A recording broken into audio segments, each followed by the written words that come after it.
So hey, hello guys, welcome back to my channel. This is your study buddy giving the experience of preparation of MHT and yes, आत्ताची latest news आहे 12th HSCचा result जो release होणार आहे 2nd of मेला at 1 PM.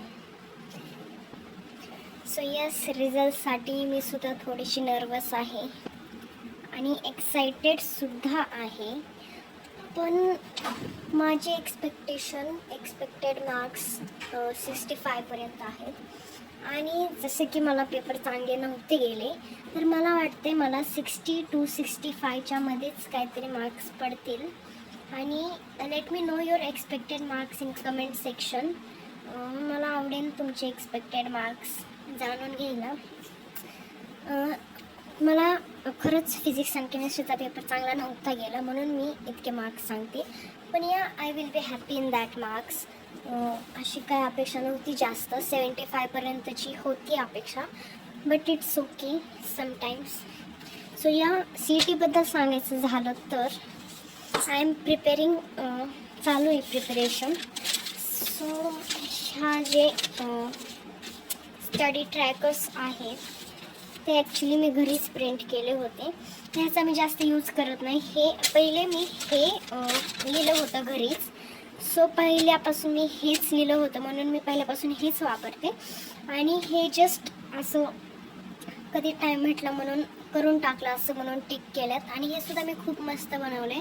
Concept, lecture, PYQs, TPP, test असे केल्यात. Physics, chemistry आणि मॅथ्सचं सुद्धा आहे. सो मॅथ्सचं इथं जितके टिक केलं त्याच्यापेक्षा जास्त चॅप्टर्स झालेले आहेत ऑलरेडी माझे. सो हे मी इतकं वापरत नाही म्हणून हे साईडला ठेवूया. आणि मी सांगते किती चॅप्टर्स झाल्यात ॲक्च्युअलमध्ये माझे. सो केमिस्ट्रीचे माझे फिजिकल केमिस्ट्रीचे झाल्यात सॉलिड स्टेट सोल्युशन. आयोनिक्ससुद्धा माझा झाला आहे. मी आजच आयोनिक्सचे PYQs सॉल्व करत होते. ॲक्च्युली यूट्यूबला एक सर आहेत, त्यांचं चॅनल केमिस्ट्री अनटोल्ड म्हणून आहे. ते खूप छान PYQs सॉल्व करून घेतात. सो त्यांच्या यूट्यूब चॅनल मी तुम्हाला रिकमेंडेड करते कारण खूप छान PYQs सॉल्व करतात ते सुद्धा. सो थर्मोडायनॅमिक्स झाला आहे माझा. इलेक्ट्रोकेमिस्ट्रीचा हाफ झाला आहे. आणि इनऑर्गॅनिकचं सांगायचं झालं तर माझं फक्त एलिमेंट ऑफ ग्रुप 16, 17, 18च झाला आहे.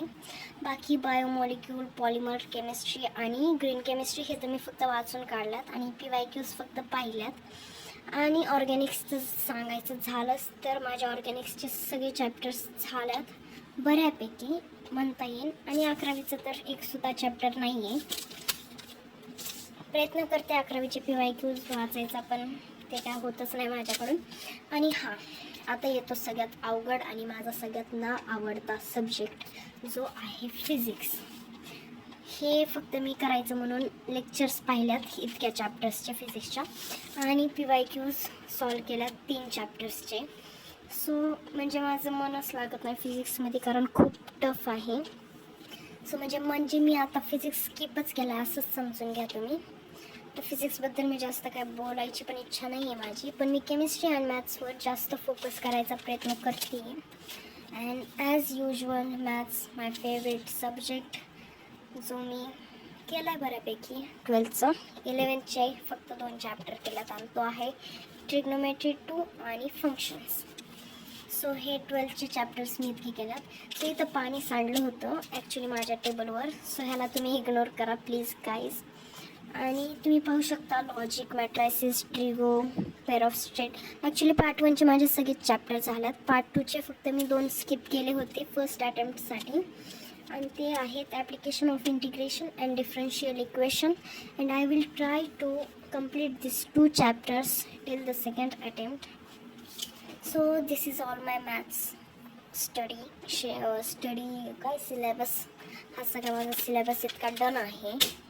आणि ट्राय करून 1-2 चॅप्टर ह्यात अजून ॲड करायला. आणि म्हणजे माझी इतकी इच्छा नाही आहे की ह्यात चॅप्टर ॲड करायची. माझं इतकं मत आहे की मी हेच चॅप्टर आहे ते एकदम परफेक्ट करावेत ज्याने मला दुसऱ्या अटेम्प्टला ह्या चॅप्टर्सकडून थोडी मदत होईल. सो मी हेच नीट प्रकारे प्रिपेअर करायचं ट्राय करेन. So yes, this is all my syllabus done for second attempt, and wish you all the best for